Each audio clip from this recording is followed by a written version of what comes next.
আল্লাহর হাবিব যখন মানুষদেরকে দ্বীনের দাওয়াত শুরু করলেন, মানুষগুলো যখন দ্বীনের দাওয়াতগুলো গ্রহণ করতেছিল না, রাসূলের হালাতটা এমন হয়েছিল। আল্লাহ কোরআনুল কারীমের মধ্যে বলেন, ও নবী, আপনার যে হালাতটা দেখতেছি, দেখে মনে হচ্ছে তারা যদি ঈমানদার না হয়, মুমিন না হয়, তাহলে হয়তো আপনি আপনার জীবনকে দিয়ে দিবেন না।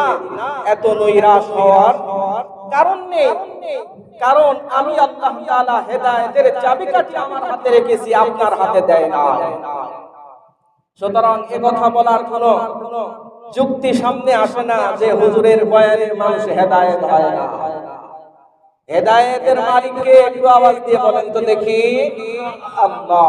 আল্লাহ যদি হেদায়েতের চাবিকাঠি ঘুরিয়ে দেয়, পৃথিবীর মধ্যে কোনো শক্তি নাই তাকে হেদায়েত থেকে বঞ্চিত করতে পারে।